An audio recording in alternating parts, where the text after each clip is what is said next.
தமிழ்நாட்டோட terrace garden கிட்ல இருக்கக்கூடிய bio fertilisers, அதுக்கப்புறம் கோகோ பிட்டெல்லாம் வச்சு எப்படி சாயில் மிக்ஸ் நம்ம ரெடி பண்ணலான்னு இந்த வீடியோல பார்க்கலாம். அதுக்கு ஃபர்ஸ்ட்டு நீங்க கோகோ பிட்ட இந்த மாரி தண்ணீல ஊற வச்சு ஒரு நாள் ஃபுல்லாமே ஊற வைக்கணும். அத காய வச்சு இந்த மாதிரி ரெடி பண்ணி நீங்க வச்சுக்கணும். ஆக்சுவலி அவங்க எனக்கு ஒரு கிட்ல 3 கோகோ பிட் பிளாக் குடுத்துருந்தாங்க. அதுல நான் ஒரே ஒரு பிளாக் தாங்க யூஸ் பண்ணேன். அதுக்கே எனக்கு ஒரு பெரிய பேசன் நெறைய கோகோ பிட் கிடைச்சிருந்தது.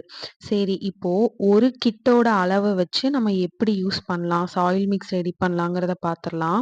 இப்ப நான் தேவையான பொருள் எல்லாமே உங்க முன்னாடி எடுத்து வச்சிருக்கேன்.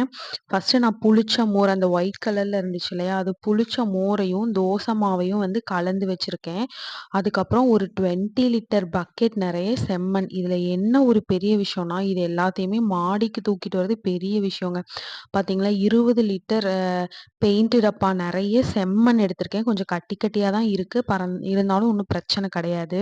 இப்போ நான் சொல்றது எல்லாமே ஒரு கிட்ட நம்ம யூஸ் பண்ற அளவு தான். இதுல பாருங்க, நல்லா ஒயிட்டா தோசை மாவும், புளிச்ச மோரையும் கலந்து வச்சிருக்கேன். ஏன்னா மீன் அமிலம், ஜீவகாவியம், பஞ்சாமிர்தம் எதுவுமே என்ட்ட இல்ல. பஞ்சகாவியம்லாம் எதுவும் இல்ல. ஸோ வந்து ஒரு கிட்ல இருக்கக்கூடிய 3 உயிர் உரத்தையுமே நான் இதுக்கு யூஸ் பண்ணிட்டேன். ஒரு அசோஸ்பைரில்லம், ஒரு பாக்டே அ ஒரு பாஸ்போபாக்டீரியா, அதுக்கப்புறம் ஒரு பாக்கெட் ட்ரைகோடெர்மா விரிமி. இது வந்துட்டு ஒரு பிளாக்ல இருந்து எனக்கு கிடைச்ச ஒரு கோகோ பீட்டோட அந்த துகள்கள் தான். இத நல்லா காய வச்சு, தண்ணீல ஊற வச்சு, காய வச்சு எடுத்து வச்சிருக்கேன். நெறைய வந்துச்சுங்க. ஒரு பிளாக் நீங்க யூஸ் பண்ணாலே போதும். அதுக்கப்புறம் நான் வீட்டு பக்கத்துல இருந்து தொழு உரம் எடுத்து வச்சிருந்தேன். ஒரு தெரிஞ்சவங்க கிட்ட இருந்து வாங்கி வச்சிருந்தேன். ஸோ இது கிட்டத்தட்ட ஒரு 1/2 சாக்குக்கு மேல தொழு உரம் இருந்துச்சு. ஸோ அதையும் நான் எடுத்து வச்சுக்கிட்டேன். ஸோ இத எல்லாத்தையுமே நம்ம மிக்ஸ் பண்ணி தான் நம்ம மண்கலவை தயாரிக்க போறோம். அதுவும் இல்லாம நம்ம வீட்லலாம் வந்து வெங்காயம் உரிப்போம் இல்லையா? அந்த தோல் வந்து கொஞ்ச நாளாவே நான் கலெக்ட் பண்ணி வச்சிருந்தேன்.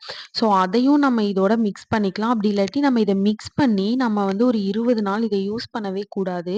அப்படியே மக்க விட்டுறணும். ஸோ அதுல வந்து நம்ம வெயில் படாம இருக்கறதுக்கு இந்த தோல வந்து நம்ம ஒரு மூடாக்கு மாரி போட்டுறலாம். ஸோ வெயில் படாம. ஸோ அதுக்காக வச்சிருக்கேன். ஒரு கிட்டுக்கு தேவையான எல்லா பொருளுமே காமிச்சுட்டேங்க. இத எல்லாத்தையுமே நீங்க இதே மாரி பார்த்து எடுத்து வச்சுட்டு, இத எல்லாத்தையுமே நல்லா மிக்ஸ் பண்ணி ஒரு 20 நாள் அப்படியே விட்டுருங்க. மண் கலவை தயார்.